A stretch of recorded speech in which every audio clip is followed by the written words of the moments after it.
चलिए अब एक नज़र डालते हैं उन स्टॉक्स पे जो आज बजिंग है। उसमें रिलायंस इंडस्ट्रीज आज पूरा निफ्टी को संभाले हुए हैं। 2% का इजाफा रिलायंस के स्टॉक्स में देखने को मिल रहा है और 3 पॉजिटिव ट्रिगर्स जो है वो रिलायंस के लिए काम कर रहे हैं। एक उनका जो बेस प्लान था उसको उन्होंने हटा दिया है और अब उनका जो एंट्री लेवल प्लान है वो 299 से शुरू होगा, जो पहले 249 था।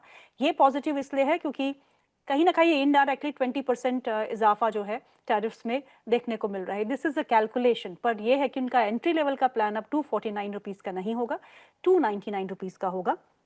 ये एक पॉजिटिव ट्रिगर पूरे इंडस्ट्री के लिए है क्योंकि अब टैरिफ्स जो है कहीं ना कहीं बॉटम आउट हो चुके हैं, यानी कि टैरिफ्स जो है यहाँ से लगातार ऊपर ही जाएंगे ऐसा माना जा रहा है और इसका डायरेक्ट इम्पैक्ट जो है वो टेलीकॉम कंपनीज के बॉटम लाइंस पे पड़ता है। तो ये एक पॉजिटिव खबर है। दूसरी पॉजिटिव खबर ये है कि रिलायंस कंज्यूमर प्रोडक्ट्स ने आज एक हेल्दी फंक्शनल बेवरेज कैटेगरी की कंपनी को एक्वायर किया है, नेचर एज।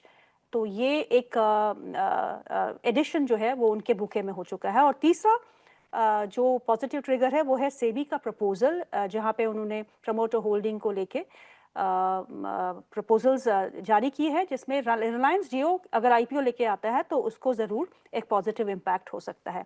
और स्टॉक जो है वो डे हाई पे कामकाज करते हुए 1412 का लेवल देखने को मिल रहा है, 2.25% का इजाफा है। अमोल सर, रिलायंस इंडस्ट्रीज पे क्या करना है?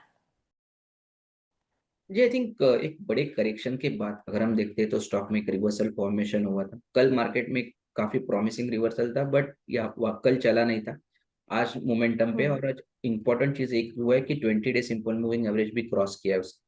तो शॉर्ट टर्म जो सेटअप हम्म। है वो कहीं न कहीं रिवर्सल से अब एक bullish up trend continuation formation में जाता हुआ देखने को मिल रहा है। हम्म। अगर लेवल्स के हिसाब से देखते हैं तो अराउंड 1460, 1480 के ऊपर के लेवल्स हम्म। निकल के आ रहे हैं। थोड़ा-सा टाइम लेगा, बट जिस तरीके का सेटअप है, मुझे लगता है 1460, 1480 तक मोमेंटम कंटिन्यू रहेगा। व्हेयरएज़ 1375 एक इम्पोर्टेंट सपोर्ट ज़ोन रहेगा।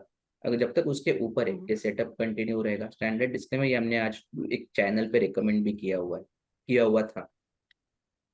ओके, चलिए कुछ और स्टॉक्स जो बजिंग है आज अमोल सर से ही पूछेंगे। पहले टाटा मोटर्स आज 3.25% ऊपर है। ओला इलेक्ट्रिक में भी 5% का इजाफा देखने को मिल रहा है। कल ऑटो सेक्टर में काफी अच्छा एक बॉयंसी देखने को मिला था। आज भी एक अच्छा रुझान जो है वो बरकरार है और बजाज ऑटो आज 2.25% ऊपर कामकाज करते हुए। तो इन शेयरों में हलचल इसलिए भी है क्योंकि चाइना ने कहीं ना कहीं एश्योरेंस दी है कि जो रेयर अर्थ मैग्नेट है उसके क्रंच को वो खत्म करने की कोशिश करेंगे। सो ऑटो सेक्टर इसीलिए आज भी एक अच्छे रुझान के साथ कामकाज करते हुए। तीनों ही स्टॉक्स पे बात कर लेते हैं Amol sir. Ola electric, Tata motors, Bajaj auto, इनमें से कुछ पसंद है या फिर ऑटो सेक्टर में कोई और एक पिक है? Maruti has done really very well, Mahindra Mahindra is holding up, तो आपको क्या पसंद है ऑटो में?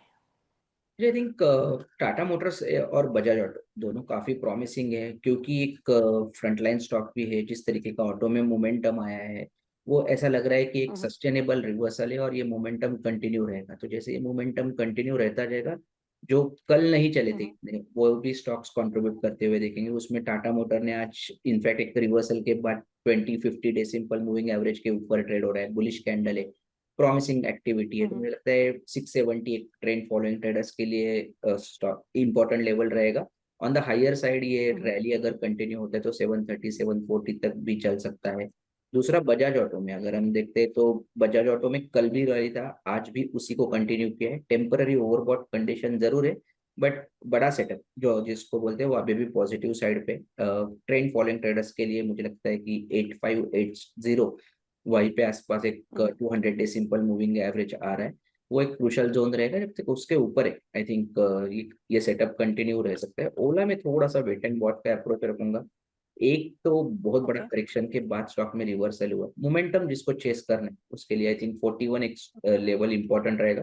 मोमेंटम कंटिन्यू अगर रहता है तो 48-50 तक, बट जो मीडियम टर्म सेटअप है वो अभी भी वीक साइड पे ही कंटिन्यू। आज कुछ स्टॉक्स में काफी अच्छा कंजम्पशन बेस्ड स्टॉक्स में ही है। देवयानी आज करीबन 8% ऊपर कामकाज कर रहा है। और कुछ टेक्सटाइल की जिससे जुड़ी हुई कंपनियां जो है वहाँ पे भी काफी अच्छा रुझान देखने को मिला है, चाहे वो वर्धमान टेक्सटाइल हो, चाहे वो गोकुलदास एक्सपोर्ट्स हो, Welspun living, Ambika cotton, Indo count industries. और इसमें इजाफा इसलिए है क्योंकि सेंटर ने जो है 11% import duty on raw cotton जो है उसको टाल दिया है सितंबर 30 तक। तो एक पॉजिटिव इम्पैक्ट जो है हमको टेक्सटाइल कंपनी से भी देखने को मिल रहा है और कुछ कंजम्पशन से जुड़ी कंपनी जैसे देवयानी इंटरनेशनल, वहाँ पे भी काफी अच्छा रुझान बना हुआ है। अमोल सर, एक तो टेक्सटाइल में कोई ऐसे स्टॉक जो आपको पसंद हो, दूसरा देवयानी इंटरनेशनल ऑन चार्ट्स। जी, आई थिंक देवयानी पे कमेंट कर पाऊंगा, बाकी टेक्सटाइल में थोड़ा सा वेट एंड वॉच का अप्रोच रहूंगा, इतना क्लोजली मैं ट्रैक भी नहीं कर रहा हूँ उसको फिलहाल तो, बट ओके। मोमेंटम जरूर है तो, और अगर ये सस्टेनेबल होता है तो जरूर ध्यान जाएगा। देवयानी में अगर हम देखते हैं तो एक एक करेक्शन हुआ था, डीप चला करेक्शन, उसके बाद एक रिवर्सल फॉर्मेशन आया और उसी को कंटिन्यू किया है। आज भी अगर हम देखते तो 7.5% तक अप है। मुझे लगता है अभी भी मोमेंटम ही है, बड़ा ट्रेंड कहीं भी चेंज नहीं हुआ, क्योंकि एक 180 का जो जोन था वो अभी भी इंपॉर्टेंट रेजिस्टेंस जोन है, बार बार वही से एक सेल ऑफ देखने को मिला है स्टॉक में। तो मोमेंटम में अगर देखता हूँ तो मुझे लगता है 175 180 जो इमीडिएट में रहेगा। ऑन द फ्लिप साइड अगर स्टॉप लॉस की तरफ देखता हूँ तो 160 एक इंपॉर्टेंट लेवल रहेगा, जब तक कि उसके ऊपर है ये जो शॉर्ट टर्म मोमेंटम पकड़ा है स्टॉक, वो कहीं ना कहीं कंटिन्यू होता हुआ देखने को मिल रहा है। अब ऑल्सो दो और स्टॉक पूछना चाहूंगी, एक पेटीएम जो आज 3% ऊपर है और 1200 का लेवल भी क्रॉस कर चुका है, धीरे धीरे it's inching towards it's IPO price जो भी बहुत दूर है, 800 से ज्यादा का डिफरेंस वहां पे है। और एक और स्टॉक है वेदांता, जहां पे आज 2.5% का इजाफा है, लेकिन काफी अच्छे वॉल्यूम्स के बीच में ये सर्च देखने को मिल रहा है। दोनों ही के चार्ट्स क्या कहते हैं? तो पेटीएम एक अलग ही फॉर्मेट में, नॉट ओनली पेटीएम, जो भी डिजिटल रिलेटेड स्टॉक है जैसे जोमेटो है या कार ट्रेड हो, सब में एक नायका हो गया, उसमें ये मोमेंटम था। दूसरा इंपॉर्टेंट चीज ये था कि जब मार्केट में दबाव था तभी भी ये स्टॉक में कोई बड़े कट्स कोई देखने नहीं मिले, करेक्ट। तो ये जो मोमेंटम है वो कंटिन्यू रखा है, which is a good thing. Breakouts भी आ रहे हैं तो सस्टेन हो रहे। पेटीएम के लिए मुझे लगता है कि एक हायर बॉटम फॉर्मेशन हुआ है जो अराउंड 1135 के आसपास सपोर्ट निकल के आ रहा है। जब तक उसके ऊपर ये ट्रेंड पॉजिटिव ही रहेगा, ऑन द हायर साइड कहीं ना कहीं ये 1300 या 1280 तक भी जाने के चांसेस काफी ब्राइट लग रहे हैं। स्टैंडर्ड डिस्क्लोजर ये भी हमने आज रिकमेंड किया हुआ था। दूसरा आपने वेदांता के बारे में पूछा।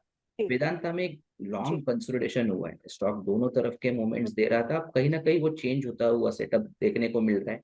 एक हायर बॉटम फॉर्मेशन फॉर्म हुआ है 430 के आसपास। ऑन द हायर साइड अगर ये ट्रेंड कंटिन्यू रहता है तो इमीडिएट 470 का एक रेजिस्टेंस जोन रहेगा, वो एक रेंज का रेजिस्टेंस जोन है। 470 अगर सक्सेसफुली क्लियर करता है तो डायरेक्शनल मोमेंटम और बढ़ने के चांसेस चार्ट्स पे दिख के आ रहे हैं।